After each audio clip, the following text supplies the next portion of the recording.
Welcome to another unboxing video from theplayersaid.com. My name is Grant. I recently received from White Dog Games a new solitaire game called The Moog, Mogadishu 1993.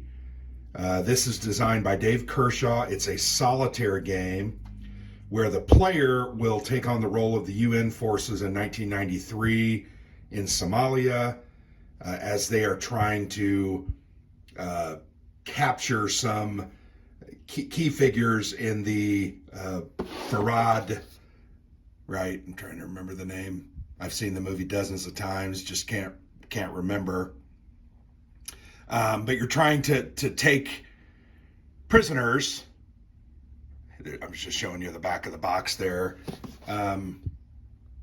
So it's basically, if you want to know the honest truth, this is basically Black Hawk Down the game in many ways. So you're controlling the UN forces. I think there are 4 scenarios. It doesn't say that on the box here, but I think there are 4 different scenarios. But it's a very cool looking game. I've looked at it online. My interest was piqued. You can see there's a Black Hawk with the White Dog Games logo. And also in the middle of the 0, there's a Black Hawk. Kind of a nice little touch. And then here's an overhead view of the city of Mogadishu, or the Moog, as it was referred to. So yeah, I'm very excited about this game. This is the boxed version. If you don't know anything about White Dog Games, they're an interesting little publisher that actually does a lot of really cool games. I've enjoyed many of their games.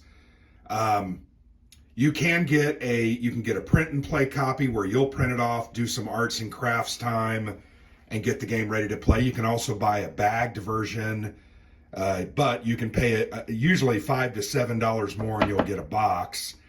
If I would show you over here to my game table, or not game table, game shelf, you'd see well over a dozen titles from them.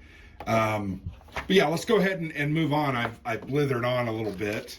I'm gonna go ahead and take most of those contents out just to help myself. So here is the rule book. Very basic. You can tell it's not really full cover, although the title is red. The rest of it, there are some counters shown and some examples of play that are in color, but the rest is black and white. I do appreciate about this rule book, they kind of have these important rules out to the side, and then the more generic rules as well. And then they have certain areas highlighted or blue to kind of point you towards them. I always think that's a neat feature, just helps you with the rules. So yeah, it looks like there's about maybe 10 pages, 11 pages of rules, 11 and a half pages of rules. Here you go, bottom of page 12. And then here's the different scenarios. You can see Radio Mogadishu, Bloody Monday, Lig Legato Compound, Russian Embassy, and then Atto's Garage. So there's actually 5 of those. Oh, and then there's Vulnerable Heli Support. Here you can see they have a list of random events that are shown. But fairly simple game, solitaire game. I like how they have a table of contents. I always feel like they do a good job of putting these games together, making them easy to play. They're not overly complex, but they do have some depth to them that makes them interesting. As I mentioned, Dave Kershaw is the designer. Very nice guy. I've talked to him several times. And then I've played multiples of his games. I think he does a great job. So there's the rule book. Nothing overly fancy. They always have great player aids. So here's a full example of play. So literally you can read this to better understand how the game goes, and then just kind of rinse and repeat as you go through playing the game. The other is called the Quick Reference Chart. It reminds you about setup. And then the sequence of play here is listed. Talks about combat, how that works. Has the turn order in the back. And then here you have kind of a CRT. Basically, as combat is ongoing, there's some things that happen, and then the UN relief phase. So you'll play with these outside of the main game map and refer to those often as you play. I'm going to go ahead and show you the counters next. Looks like it has about 80 counters, give or take. They are simple counters. You've got trucks, you've got different UN forces from Rangers to a platoon, you have a Humvee truck, an APC.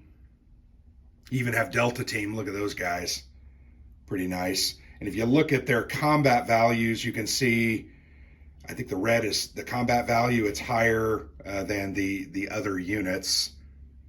And then up here you have roadblock counters, casualty counters, heli support, prisoners, AC-130 gunship, that's always great, and then Somali intel. And then up top, you have the Somali forces listed, militia, snipers, SNA, you got RPGs, and it says technical there, but those are basically Jeeps with machine guns, large caliber machine guns loaded on them. Fairly simple counters. You can see the backs. These were the roadblocks, and then these are casualties. So it's not tied to units. You can see the backs are a little bit different. They have pinned shown on their counters. So pretty cool, pretty simple.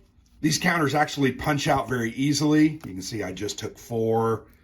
And they're, I think they're pretty nice for what they are. That one seems to be struck a little off center, as does the militia, and it looks like almost all of them are like that, very, very close to that line. They're kind of laser die cut. They don't have the soot that normally comes, but you do see they have some side nubs. But solid counters, I do not feel the need to clip these because they're going to stay nice and flat on the game board itself. So let's put those counters there, move everything out of the way, and we're going to go ahead and unfold the pièce de résistance, the map. It's a paper map, but it's a thick cardstock style. You'll be able to throw a plexiglass on top of that, and it'll flatten out, and then you can play it out either with the plexi on top or not. But you can see it's basically the city laid out in these blocks with the road shown, the avenues of access. And then you have different points of entry. You have a couple of casualty box, UN assets and UN casualties. And then there's 3 different tracks, the Somali intelligence, the heli support, and then the turn marker. So yeah, up at the top, I'm trying to grab that. You can see that's the soccer stadium, the UN main base, I think where most of the time you're trying to retreat to. There's another UN entry point, as well as a couple of other UN entry points on the bottom. Fairly simple map, nothing to write home to mom about, but I think it looks nice. I think it's clear. I think once you get the counters, let's go ahead and put some of these counters on there just to show you. You know, I think they stand out pretty well. You've got a darker gray in the background, and these are light tannish orange. I think they stand out pretty well.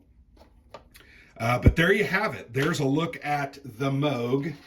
Very interested and excited about this game. I enjoy White Dog Games products. I think they do a good job, and I'm very interested to look into this solitaire game. I love their solo games because, frankly, I can play them at my own pace. I can play them multiple times. Typically, I do reviews and a video playthrough to help you guys understand what they are. And I'm looking forward to this one. This is one that I've kind of anticipated since I heard about it about 3 or 4 months ago. So there you have it. The Moog, Mogadishu 1993 from White Dog Games. Hope you enjoyed the video. And thanks for watching. I've been Grant for the Player's Aid.